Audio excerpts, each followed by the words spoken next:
Bonjour à toutes et à tous. Je suis absolument ravi d'être parmi vous aujourd'hui, même à distance, malheureusement, comme vous le savez tous, pour différentes raisons qui sont en train de vivre un peu à travers le monde. Donc, peut-être parmi vous, même à distance, pour travailler, partager dans le cadre de cette semaine scientifique nationale en Algérie. Elle s'organise en ce milieu de mois de mai, mois propice un peu sur des réflexions sur ce qu'on peut travailler sur une année et comment anticiper les suivantes. Je remercie tous les collègues qui ont pensé à moi et qui m'ont fait l'honneur de m'inviter à partager un peu mes réflexions au travail que je mène autour de différents domaines, autour de la technologie, la science et les transformations digitales. Donc, ça va être un peu l'objet un peu de ma présentation et que je installe aussi dans une questionnement What's happening and what's next, dans le sens aussi de faire un peu un constat sur des choses qui se passent, mais également sur des sujets qui nous challengent. Je suis ravi de partager ce travail-là que je mène depuis un certain nombre d'années, que je développe actuellement dans le cadre du laboratoire de recherche dans lequel j'exerce, mais aussi dans le cadre de la chaire Connected Innovation, dont j'ai l'honneur d'être titulaire, qui est soutenue par beaucoup d'industriels, dont vous voyez les logos. Mais aussi, je tiens à mettre à l'honneur que je suis membre de l'Académie algérienne des sciences et technologies Algérie. Ce que je vous présente là, c'est un travail que j'ai eu l'honneur et l'occasion, la chance de présenter à différentes occasions, toujours enrichi et que j'enrichis à travers les échanges, les dialogues. J'ai eu l'occasion de le faire en France, en Espagne, au Mexique, au Vietnam, un peu partout en Algérie déjà. Mais à chaque fois, je l'enrichis à travers les échanges qu'on peut avoir, mais aussi des questionnements auxquels j'arrive, mais aussi des réponses que je propose, autant en milieu industriel qu'en milieu académique. La dernière des informations sur ça, c'est que on avait poussé avec mes équipes cette réflexion-là d'un travail qu'on a fait avec Madame Assadoulahi, Monsieur Paulin Couzeau, Nguyen Cui, Yassine Ouazel et moi-même. Nous avons commis un papier qui a été publié dans l'American Journal of Operation Research qui challenge et qui questionne un peu de manière un peu poussée sur l'industrie 4.0. Est-ce une révolution et une évolution? Cette question se pose à nous dans la mesure où est-ce qu'il y a des tendances, il y a des événements latents qui existent dans la société qui sont en train de prendre de l'ampleur ou sommes-nous dans un moment de rupture, de transition assez fort? C'est ce qu'on va essayer de développer par la suite. Mais aussi, je vous propose de partager avec moi cette image. Elle est assez édifiante. Je vous laisse découvrir un peu, c'est des marques mondiales et leur valorisation boursière. Vous voyez à gauche les différentes valeurs boursières, Coca-Cola, Microsoft, IBM, General Electric, Nokia, Toyota, Intel, McDonald's et tout ça. Et vous voyez leurs évolutions depuis les années 2000 jusqu'en 2020. Et vous allez voir qu'il y a un phénomène qui s'accélère, là, 2010, quelque chose qui s'installe un peu, qui est en train de durer, dans lequel on est en train de vivre. Et si on devait le visualiser, vous voyez bien vraiment une rupture ou un positionnement clair au niveau de la valorisation boursière. Vous le voyez, les 4 premières valorisations boursières sont Apple, Google, Amazon et Microsoft. Et si vous avez regardé au début, c'est absolument pas le cas il y a de cela 10 ans. Donc, et qui dit Apple, Google, Amazon, Microsoft, même Samsung, nous sommes dans la technologie, nous sommes dans la haute technologie, et même plus tard, dans tout ce qui apparaît dans la suite du classement, vous avez IBM, vous avez Facebook, vous avez Intel. Donc, la valorisation, le travail, le business, la création de richesse actuellement dans le monde se fait autour de ces sujets-là. Et ça a été démontré, ne serait-ce qu'à travers cette représentation-là au niveau boursier. Le contexte de ma présentation, je vais le décliner en 4 points. Je vais essayer de faire en sorte d'être dans le timing imparti.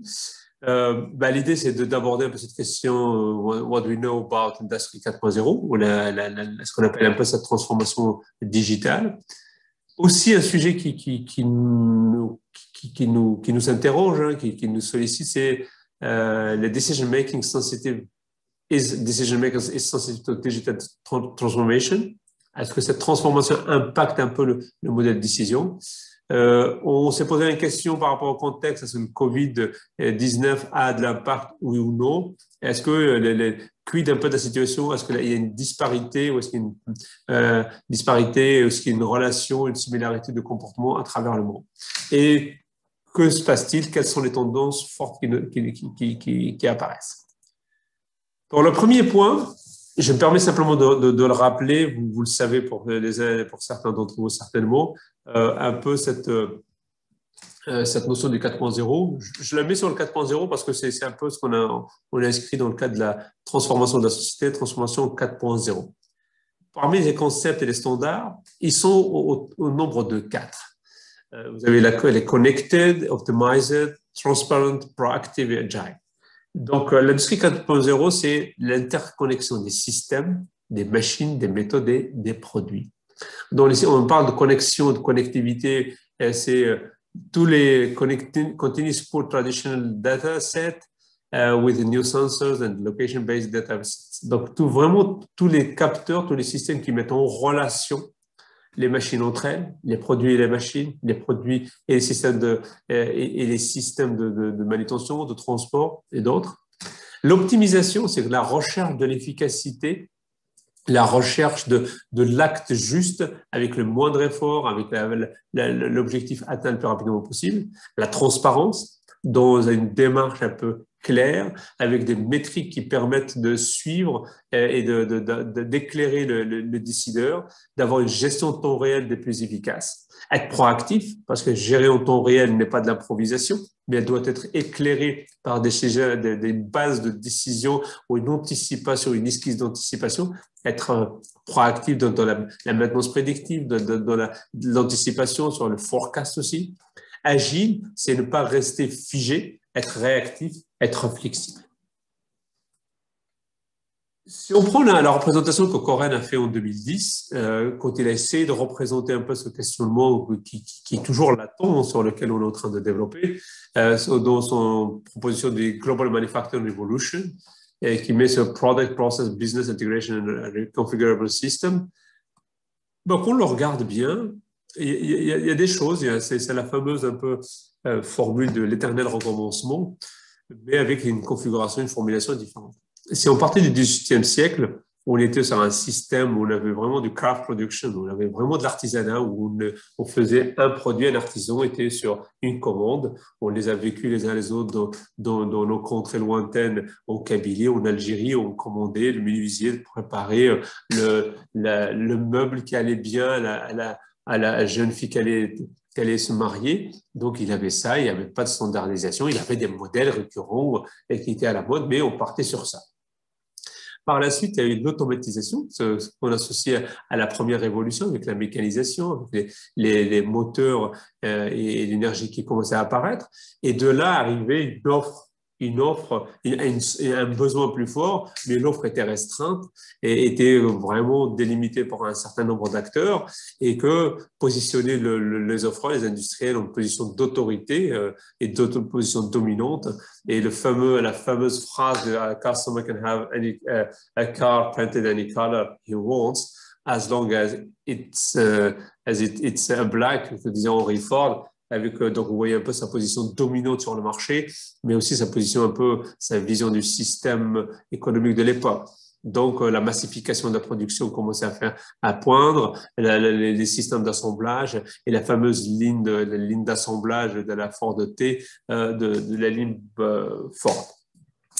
Vous avez aussi par la suite l'arrivée des systèmes asservis, de l'automatisation, l'informatique, beaucoup, et je suis entouré d'informaticiens qui revendiquent l'éclairage ou le label de la science à ce domaine-là, qui le mérite largement, mais qui est en confluent d'un certain nombre de sciences historiques, mathématiques, électroniques, et qui, en les interopérant, a donné lieu à un nouvel objet qui est l'informatique, qui est de lui-même à accélérer la customisation, l'utilisation et les systèmes asservis, qui a donné donc lieu à la troisième révolution, l'automatisation et les systèmes informatiques. Et nous sommes actuellement dans la phase qu'on appelle la personalized production, qui est le cyber physical system, le système physique interopérable, et sur lequel il y a vraiment le capteur, il y a vraiment la data, il y a vraiment le réseau qui est en train d'être opéré. Sommes-nous dans une rupture de société? On ne sait pas. On est en train sommes-nous dans une révolution également, mais nous sommes dans un état qui change et sur lequel il faut se positionner, il faut se questionner et sur lequel il faut travailler. 9 piliers clés sont dans cette transformation digitale, dans cette industrie 4.0. Ils sont là. Les 4 sont par l'IoT, l'Internet of Things, les system integration, et donc qui inclut la connectivité with supply chain, with suppliers and customers, les nouveaux procédés de production dans les additive manufacturing, les systèmes avec imprimantes, les systèmes, le robot autonome, les systèmes de gestion par le cloud computing, qui inclut the data storage capability and allow an easier communication with different stakeholders. Donc, vraiment un peu ce partage de données. Donc, chacun ne détient pas sa information tout seul, mais il la partage dans un espace un peu plus vaste. Le smart data. Le smart data est un sujet vraiment très important qu'il faut mettre au parallèle, au miroir, le big data, qui est la genèse, la génération par les effets de disponibilité de la data, donc des volumes de data assez conséquents, comment l'extraire, la quintessence ou l'information la plus éclairée, la plus intéressante, les augmented reality, les simulations, les cyber security, qui est vraiment sont des sujets clés. Donc, on se posant la question sur cette transformation de la société. Il y a ce qu'elle apporte comme produit, mais aussi il y a ce qu'elle nécessite comme questionnement, comme accompagnement. L'évolution dans le monde est importante. Et j'ai emprunté un peu cette présentation qui a été faite par M. Laurent Levaché, qui est chargé sur cette thématique usine du futur, transformation de la société auprès d'EDF France, mais qui est un acteur très, très fort, y compris européen. Et une présentation faite dans un événement qu'on a organisé en 2019 à Mulhouse, en France, et qui segmente en plusieurs catégories, dont trois principales autour de cette évolution. Vous avez les leaders, les outsiders et les second breath. Les leaders, c'est les Allemands et les Japonais, où eux sont déjà, pour prendre déjà les Allemands, c'est eux-mêmes qui ont sacralisé ce mot Industrie 4.0, qui est la transformation, la transcription politique de systèmes techniques de Cyber Physical System, et les Japonais qui, depuis 1988, pour leurs propres besoins, propre démographie, propre stratégie économique, se sont positionnés sur la New Manufacturing Technology, mais aussi arrivé même en 2016 à prôner, à proclamer la fameuse notion de Jobless Society 4.0, où ils se disent que c'est un vrai sujet de société, que ça va au-delà même d'objets industriels sur lesquels on était parti, mais ça va un changement de la société. Les outsiders, c'est les South Korea et China. Les South Korea, qui est vraiment un peuple d'ingénieurs, un peuple en pleine mutation. Ils appellent ça le Manufacturing Innovation 3.0, qui est le projet multiple ou le Smart Factories qui a été lancé en 2020. La Chine, qui est dans une offensive sans pareil dans ce domaine-là, de par ses besoins propres, mais aussi par ce besoin de se positionner à travers le monde, sur le Made in China 2025, il positionne qu'à horizon 2020, 40% des produits doivent être faits en Chine, avec une ambition pas des moindres, 70% en 2025, en 2025. Il y a des pays qui sont vraiment là, qui sont présents, qui sont puissants, des économies fortes dans les USA et le UK, le Royaume-Uni, et qui travaillent sur des modèles qui se complètent. Vous voyez bien que la France n'apparaît pas parce que la France est arrivée un peu en retard sur ce sujet-là. Je parle de la France parce que j'y suis et j'y contribue, mais aussi beaucoup d'autres pays, beaucoup d'autres économies. Mais il faut le savoir que ce sujet-là, d'une manière ou d'une autre, d'un niveau d'effort différencié, a été abordé, traité et se doit de l'être dans tous les pays du monde.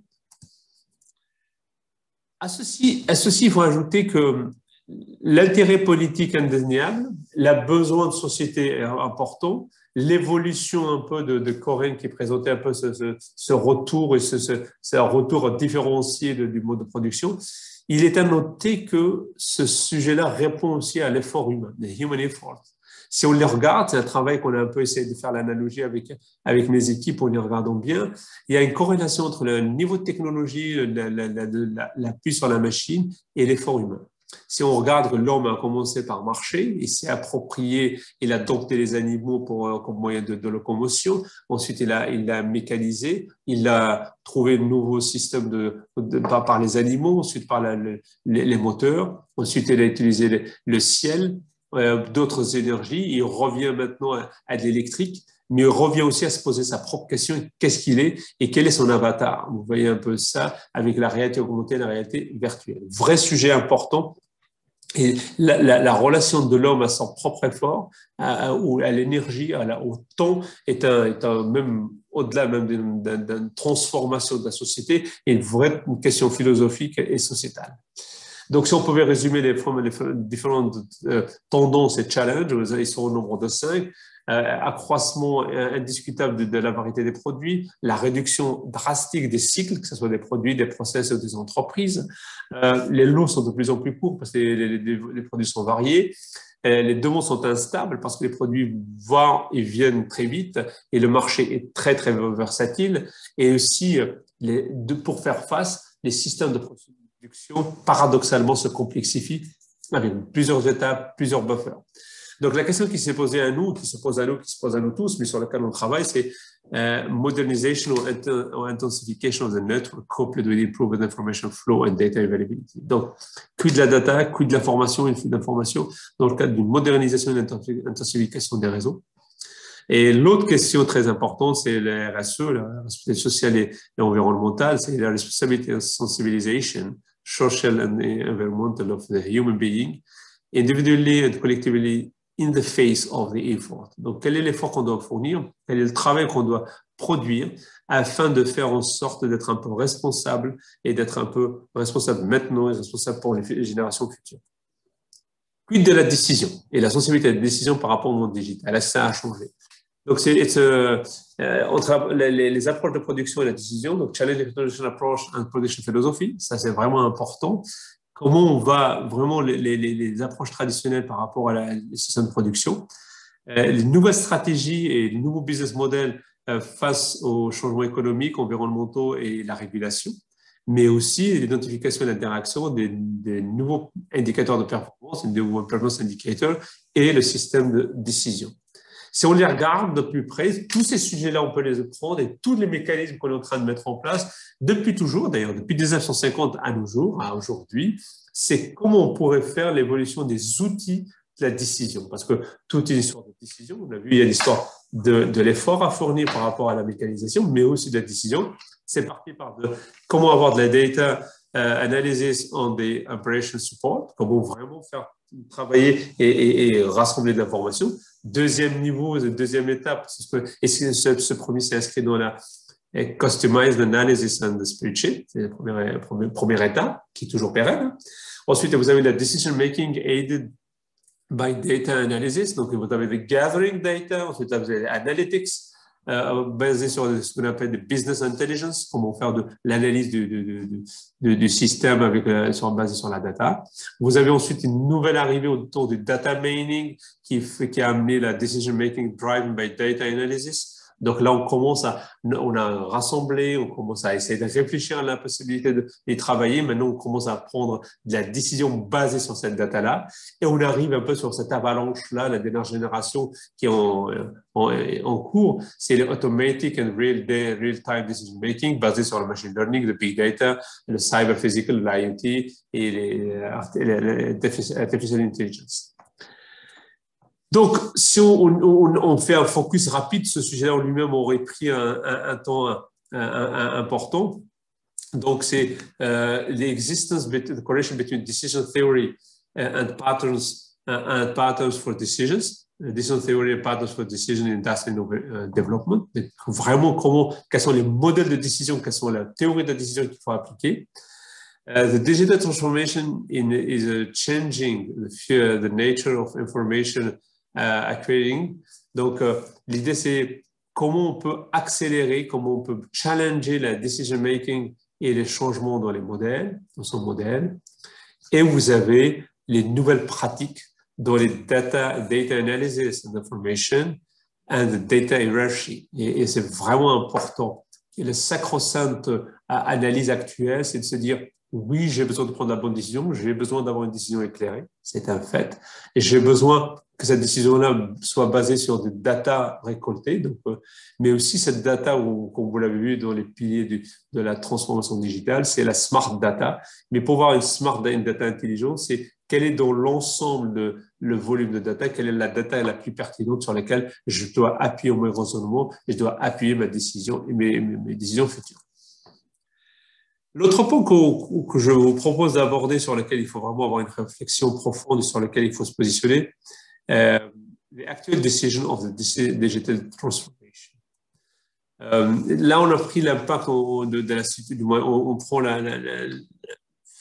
on profite de la situation pour vraiment essayer de développer des choses.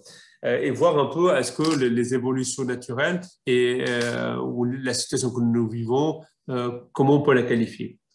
Pour être, si c'est vrai que nous sommes en train de vivre une pandémie incomparable, l'histoire ça en a vécu d'autres, mais celle-ci, elle est, dans l'ère moderne, elle est assez conséquente. Et quand on regarde la digital transformation of the SMEs, pour les petites et moyennes entreprises, vous avez les intensive competition et les integrated et wallet avec des skills and knowledge, c'est un peu ce qui est fondamentaux sur lesquels travaillent les entreprises dans le cadre de leur transformation digitale. On voyait, il y avait une trajectoire, il y avait une datation, il y avait une projection dans le temps, mais que cette société désociabilisée, digitalisée complètement, qui travaille à distance, a été revenu re-questionner son fonctionnement dans le cadre d'une transaction, dans le cadre d'un travail sur la sustainability des SMEs, avec une sortie autour des use of social media, des well-maintained cash flow, des stock availability, the budgeting, the transaction, monitoring. Ce travail-là très, très intéressant qui a été fait par Andrea Tutti et Fouad en 2020, donc en plein Covid, affirme quoi que the COVID-19 can result stability in SMEs with digital transformation. Donc, face à la périlleuse nécessité de s'adapter, c'est ce qui a été fait, mais même maintenant une adaptation, le télétravail ou le travail à distance est un travail qui rentre dans les cultures et sur lesquelles il faut travailler. Les government and stakeholders can encourage business actors to develop through various policies such as disposition in loan installment and tax exemption. Donc, et l'idée qui est en train de surgir, c'est que vraiment le modèle de fonctionnement, le modèle de production, de création de la valeur se transforme. Est-ce que l'on va changer pour autant? On ne le sait pas, certainement, en partie, mais ce qu'il faut acter, c'est que le mode de l'échange, la transversalité, ce qu'on appelle, ce qui est appelé également dans la transformation, les relations horizontales et verticales, ont absolument changé, mais surtout la dématérialisation, l'acte physique, la preuve, on est en train de le vivre, d'être écouté, d'être partagé, y compris à distance, mais malgré malheureusement que ceci ne puisse pas se faire physiquement. Mais certaines actions ont pris de la crédibilité malgré qu'elles soient faites à distance. L'un des sujets que je voulais aborder ici, c'est qu'il y a des classifications, il y a des classements qui sont en train d'exister.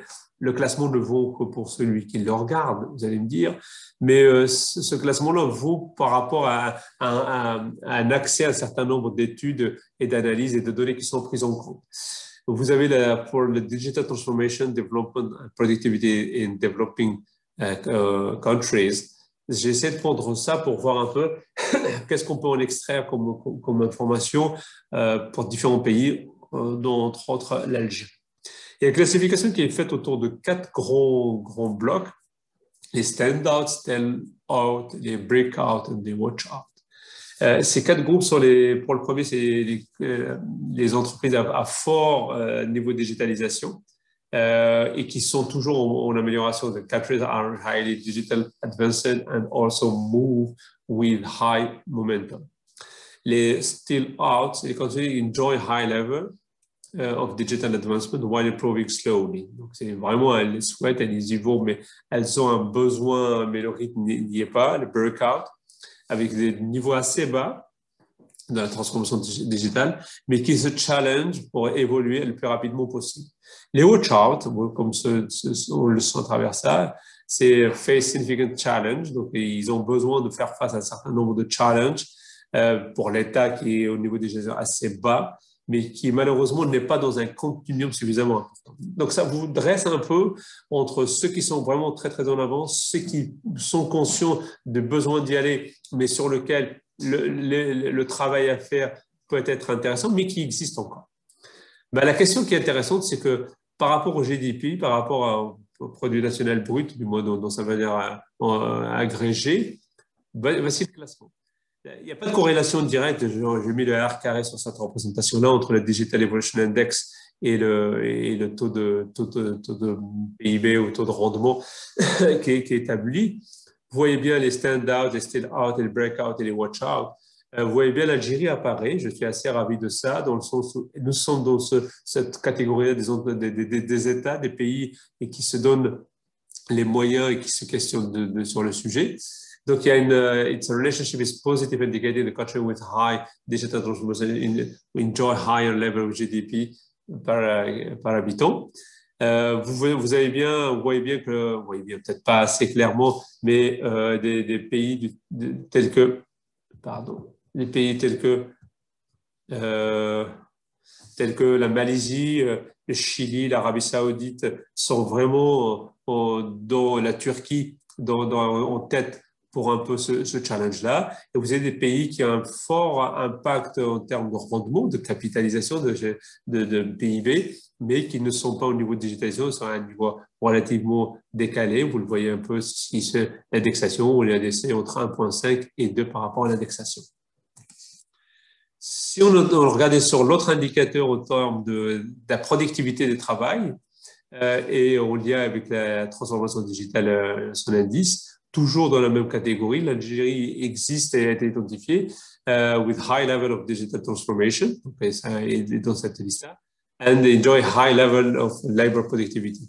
Le taux de corrélation il reste faible, mais il est pris. Toujours en tête, vous avez le Chili, la Malaisie, l'Arabie Saoudite, mais l'Algérie avec le Bangladesh par exemple, le Cameroun, c'est un niveau toujours entre 1 et 2 et avec des capacités de revenus par productivité au-dessous des 5 000.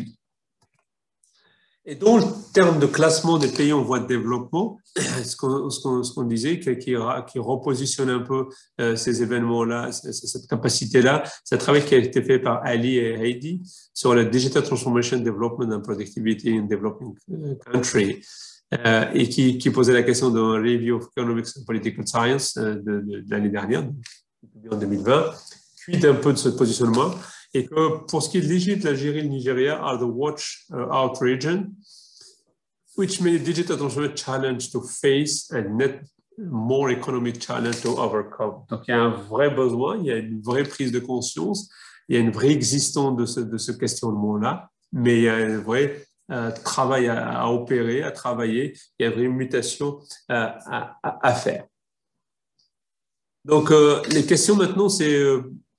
le constat étant fait, rappelons un peu les fondamentaux sur cette transformation digitale, 4.0 sur sa genèse un peu à l'allemande, un peu les fondamentaux et ses pillars, un peu aussi sur un peu la transition et son positionnement sur les pays en voie de développement, même si, je le rappelle, il y a des classements, c'est les leaders, les suiveurs et tous ceux qui se positionnent dessus. Et la question, c'est que se passe-t-il? Qu'est-ce qu'on est en train d'envisager? Des sondages ont montré, par exemple, il y a un décalage qui existe entre ce que certains veulent faire et ce qu'ils arrivent à faire vraiment. Hein. Une enquête très intéressante sur plus de 1500 managers et décideurs, différentes tailles d'entreprises a été réalisée, hein, et qui montrait la différence entre des projets, entre leur souhait de faire évoluer et leur transformation effective. Là, c'est auprès de 16 pays différents. Donc là, vous le voyez en bleu dans différents domaines, healthcare, transportation, retail, manufacturing, les finances. Et on regarde bien que dans certains domaines, par exemple le healthcare, il y a autour de 30% des entreprises qui avaient annoncé qu'ils souhaitaient faire des transformations digitales et aller plus loin. Et dans les faits, c'était à peine à 10%, qui est relativement bas, qui ont vraiment mené des projets.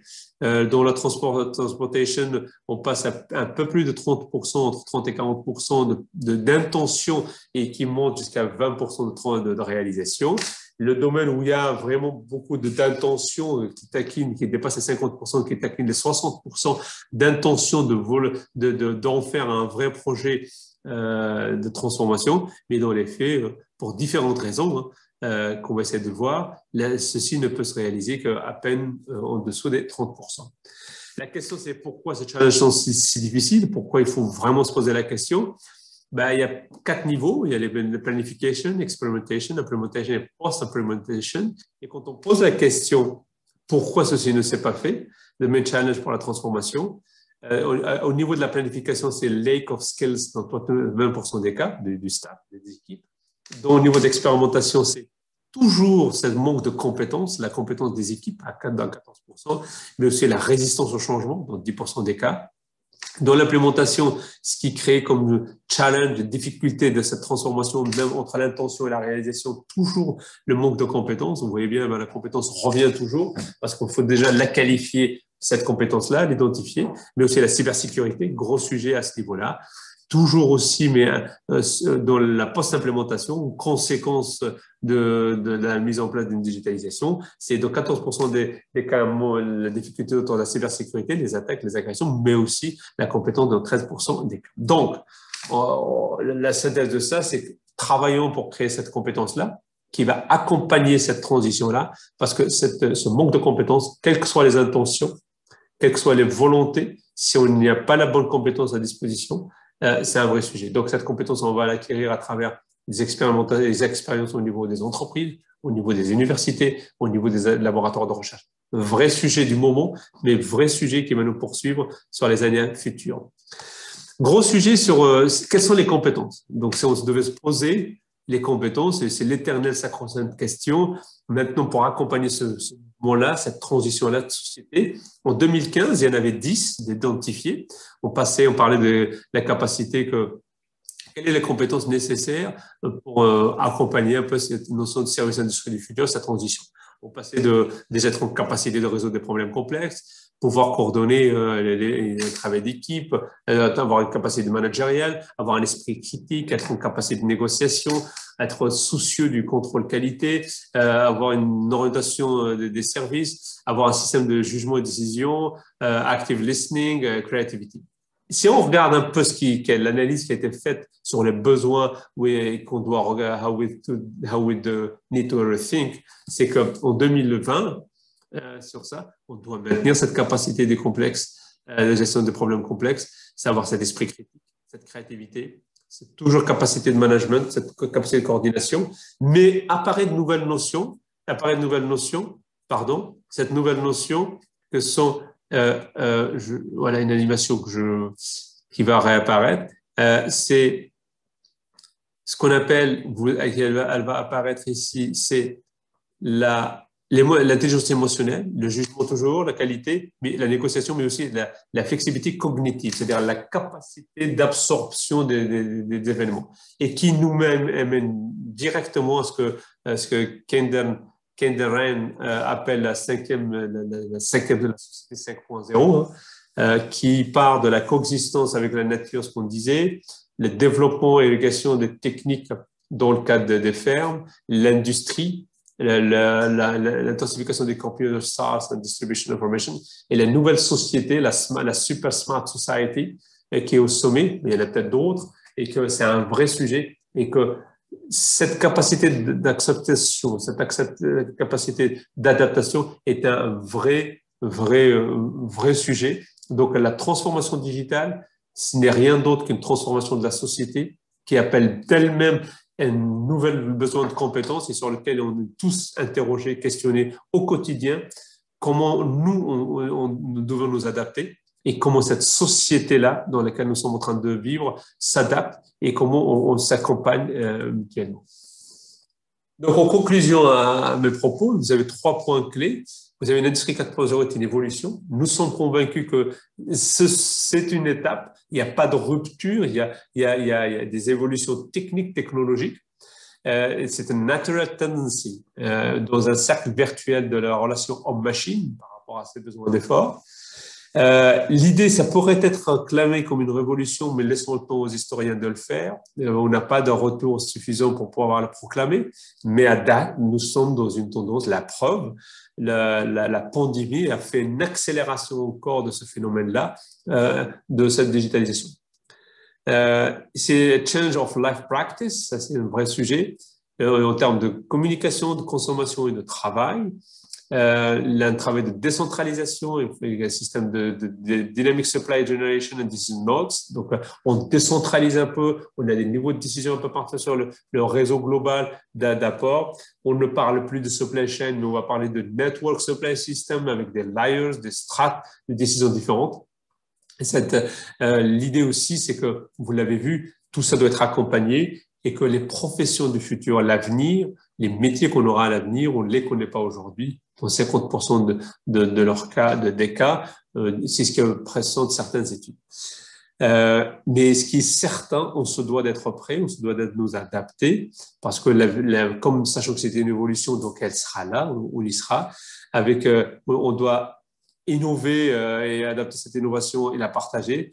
Preservation and transfer of human knowledge, donc la connaissance humaine, la connaissance collective est très importante. Vous avez les modèles économiques doivent s'adapter par rapport au marché et à la société, le mode de consommation, le mode de travail, et les multi-scale solutions, et avoir une vraie vision autant locale, nationale, internationale. L'idée, c'est de se dire qu'est-ce qui se passe ailleurs, comment on va l'adapter nationalement, est-ce que j'en ai besoin autour de moi. Vraiment, c'est ce questionnement-là qu'on est en train de travailler avec tous les outils du système d'aide à la décision. Je partage avec vous un certain nombre de supports et de livres sur lesquels on a travaillé, que vous pouvez consulter. Et ce travail n'aurait pas pu voir le jour sans la contribution de beaucoup de mes collègues, mais en particulier des 5 que je vous présente ici, Dr Nguyen Cui, Dr Yassine Ouazen, mais aussi Dr Assadoulaye Yazidi, Paulin Couzon et Monsieur Mourad Terzi. Merci beaucoup. Voici un peu mes coordonnées si vous avez des questions. J'espère qu'on aura l'occasion et la chance d'échanger ensemble plus amplement. Et vous pouvez accéder à mes différents sites pour pouvoir avoir les différentes informations. Merci à vous.